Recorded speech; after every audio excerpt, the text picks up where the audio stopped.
You know, you would think that the Tigers came home with a win, just like when they came back from the Conference USA champs. The crowd was here. All of the fans were here cheering for the Tigers. They believe he does have a life vest on and that he's landed somewhere over on a bay, but they are concerned about the depth of the water as well as the water temperatures out here right now. The suspect crashed here on Summer and Waring, where he knocked down a transformer. And as you can see behind me, crews are working on cleaning up the fluid that spilled and repairing that pole. Well, Merle, I've got some great news to report about that. Sheriff Bill Rasco came down here not long ago to let us know that Deputy Mike Cowan, his MRI came back clean. They've seen this before when Walmart was supposed to come in, and then about a year ago when Sears actually left the mall.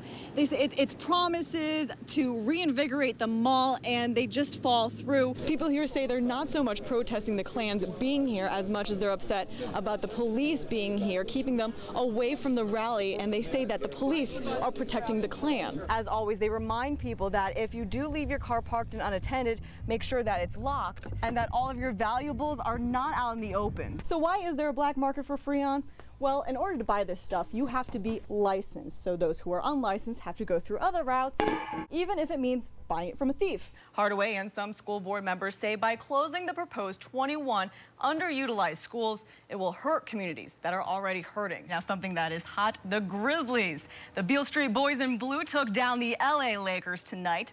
Originally, they were going to dress up as clowns, and they say to show the Klan how ridiculous they look. Instead, they're hosting this conference. So instead of facing the Klan, they're facing their message head on. The typical reaction in a tragedy like this is anger. But for James Wallace, he says he has not cried, he has not screamed out. He is only concerned about getting help for his son, who he says he still loves. The other 127 dogs Bill Funk and his family rescued years ago or over the years were loose this afternoon after the tornado, and downed trees destroyed the kennels. But as the storm clouds parted, a light shined upon a real display of humanity and compassion. I was devastated. I didn't know what I was going to do. Bill Funk, one of the owners of Canine Animal Savior Rescue, has not slept since an F1 tornado tore through his shelter at 9 o'clock Saturday night. I had people starting to call me, asking if we were all right, and I'm hollering at them saying, I'm in the middle of it. I said, I got dogs everywhere. I can't do this. And next thing I know, before 12 o'clock at night, there was 60 people out here. Once we got the dogs all, back secure, made sure all the kennels were secure, we went home and just waited for daylight to come back and start cleaning up this mess. In daylight, the mess was worse than what they expected. I'd never seen anything like this before, firsthand, up close, ever. I don't know that you can describe it. It took me a minute. Regardless of the task at hand, dozens from across Fayette County came out Sunday afternoon to the shelter to clean uprooted trees and, most importantly, take care of the 127 dogs. We're actually trying to get the trees out of the kennels so they can rebuild the kennels and get the dogs back. None of the volunteers knew each other, coming from all across the county, but knowing that it could have been them in this devastating situation. And that's why we're here, because we were very blessed that we were missed, and just to pay it forward, to let other people know that people care about you and will help. As much as he does for these dogs, we really need people to step up and help him. I want to thank them.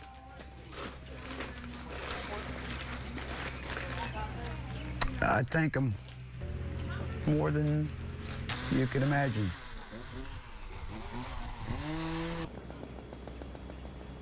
And the shelter at 465 Belmont Road in Mason, Tennessee, is asking people to donate stainless steel food and water bowls for the animals, as well as 10x10 modular pens.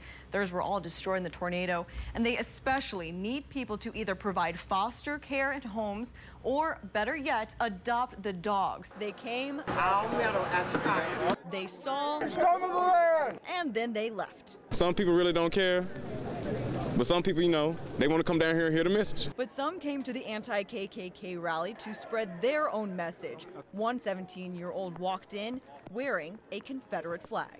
Did you wear that just to provoke a reaction from people? Nope. So why'd you wear it? Just, I know my rights and I know I'm allowed to, so that's why I have it on. You got some people reacting. Are you afraid? Not worried at all. Not worried about anything. But he should have been. Necessary. Why don't they vote on it? Yeah, y'all better get them.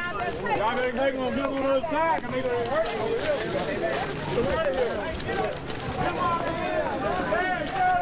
They just said they took him outside the boundaries for his own safety. Talk to your city officials, ask them what the hell they were thinking letting the Ku Klux Klan come to Memphis and not get argued with. These people and their message have no business in this state. They have no business in North America, and I'm going to exercise my First Amendment right to debate ideas in public. People here say they're not so much protesting the Klans being here as much as they're upset about the police being here, keeping them away from the rally, and they say that the police are protecting the Klan. Police Director Armstrong is violating the citizens of Memphis' rights by not allowing us to assemble on 2nd and Adams, where we filed a permit, and he told us we could not get a permit, but yet he says he is not doing that. So at least being here and assembling, having your signs yelling out to the Klan from here, not good enough for you guys? Not good enough at all. KKK, go away! KKK, go away! For some, the day was about a history lesson.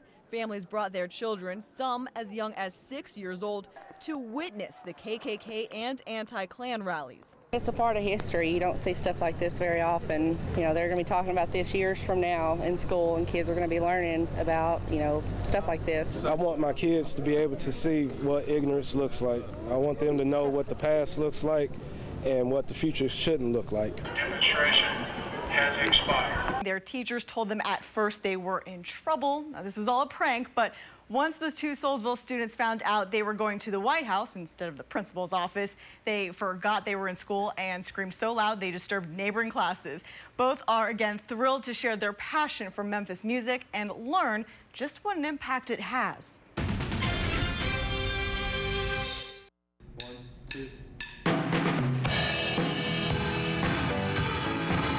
Memphis music's soulful sound runs deep in the blood and fingertips of these Soulsville Academy students. Memphis music is timeless. I think Memphis music is soulful, and it's just real. It's about the feeling. It's real and it's raw, because a lot of Stax music was recorded in an old movie theater. You know, to get such a great sound from an old movie theater, you know, it's really unheard of. Seniors Adrian Williams and Stephanie Brownlee are packing up this passion to travel with as they serve as Memphis and Stax ambassadors for the White House's in performance at the White House Memphis Soul. For the White House to highlight the music that came from where I grew up is amazing, because it's heard all over the world. It's really easy to see, you know, the intelligence and the breadth of knowledge that they have when talking about the Stax legacy. These kids grew up listening to Memphis music produced right in their own backyards, so the instructors at the school say that this trip to D.C. will give them an appreciation for just how far Memphis music spans. We talk about the sacred soils of all of the music that's been produced right here in this community.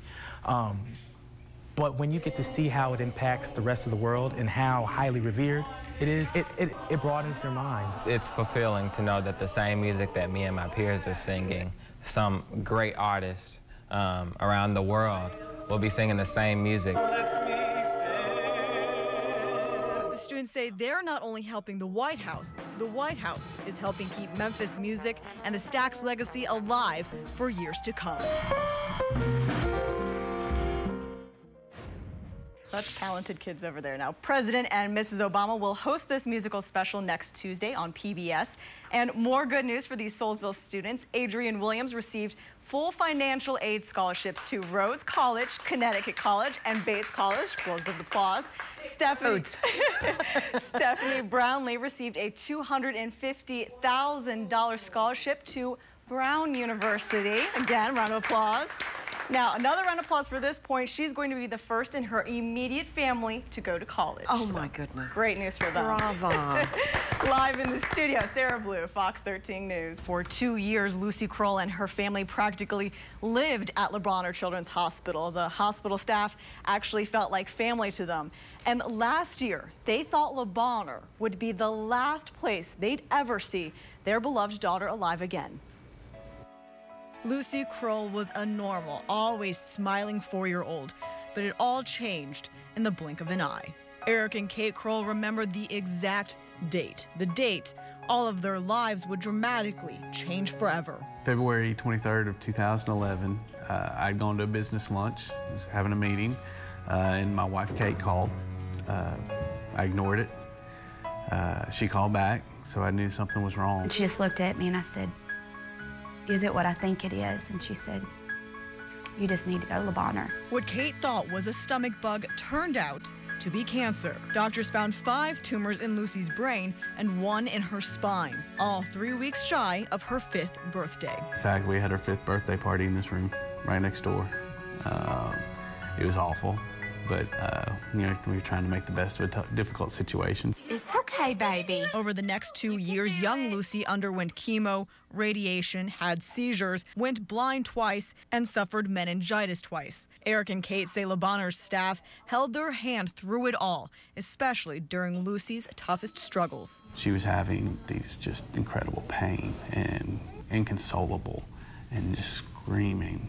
And, you know, it's just, I was in the room alone with her, and you know, there was nothing we could do. She was just miserable. And I just remember there was a nurse came in and just held her hand and stayed with us for over an hour, just trying to console her and trying to help, you know, get us some respite. They say Le Bonheur was always the good place, the safe place. A shadow soon cast over that safe place. June 3rd, 2012. Things went downhill quickly. We all thought she had days to live. She was in a coma for 10 days straight. They weren't giving us much chance. We knew that night that this was probably it. And within that 10 days where she was in the coma, and we called her sister in and told her sister that she was going to die. And I had ordered the dress that she was going to be buried in. I had arranged for the picture that was going to be displayed because she had lost so much weight and she was so sick. And I mean, we had made these plans. We'd even started thinking, what songs are we going to sing at the funeral? Le Bonheur gave Eric and Kate the option of hospice, but they chose to stay at Le Bonheur. Le Bonheur is where they found hope, and Le Bonheur is where they would find peace. And they closed off the room. They closed off the room. They came and they put blackout curtains on the window so that Lucy could sleep and without interruption. And they put signs on the doors. The maintenance, the housekeeping staff would not come in unless they asked our permission first. They were allowing us to let our child die in peace as a family. One day, unexpectedly, a miracle happened. Can you believe that? On day 10, she woke up and told her sister to leave her alone. And that's the first words she had spoken in you know, over a week. It was as if the whole mood of the 7th floor changed, and people celebrated with us. People from all over the hospital, doctors would come in and they'd say, "Oh my goodness, I can't believe this is happening." I take off lessons. I like to pick butterflies. The Krolls have now celebrated Lucy's 7th birthday, one they never thought they'd see. Le Bonheur's hospital staff celebrates with the Krolls because now they're considered family too. Those people really became family. You trusted them. You knew they had your family and your child's best interest. And you knew that they really, truly were called to do the job that they were doing. Especially the nurses, you know, they become like family. You know, they're caring for you in, you know, some of the darkest times you can even imagine. And they become part of that. And it's humbling. It's incredible. And I'm happy to report Lucy is recovering well now. Eric says she still has some physical obstacles to overcome, like working on her balance, but she's finally getting back to doing things that all normal 7-year-olds should be doing, from going to school to picking on her siblings. Now, through the last 2 years, Kate kept a blog telling Lucy's story, the good and the bad. Tonight at 9, we'll tell you how it helped her through the darkest days they faced and how she's using it now to make more miracles happen happen at Le Bonheur. You'll also hear more from the adorable Lucy herself. Reporting live in the studio, Sarah Bleau, Fox 13 News.